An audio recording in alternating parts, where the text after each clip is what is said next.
আরে বা বেটা, আজকের দিনটা তো কত সুন্দর, চল ছাতাটা নিবে আমরা কতক্ষণ মজা করি।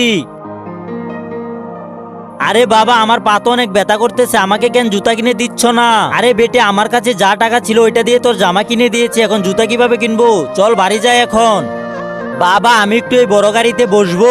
আরে ম্যাডাম, আজকে তো আমার মেয়ের জন্মদিন, ওকে একটু দয়া করে একটু আপনার গাড়ির উপরে উঠে দেন না। বেটা তুই কি বলছিস? ওর বেটির আজকে জন্মদিন, আমরা কি গাড়িতে তুলে নিব? এই তোর গাড়ি তুলতে এতই শখ, তাহলে তোর বাবাকে বল একটি গাড়ি কিনে দিত। বাবা, তুমি আমাকে এরকম গাড়ি কবে কিনে দিবে? আরে বেটে, আমাদের কাছে গাড়ি কেনার এত টাকা পয়সা নাই।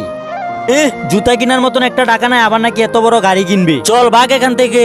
আচ্ছা বেটি, চল এখান থেকে আমরা চলে যাই।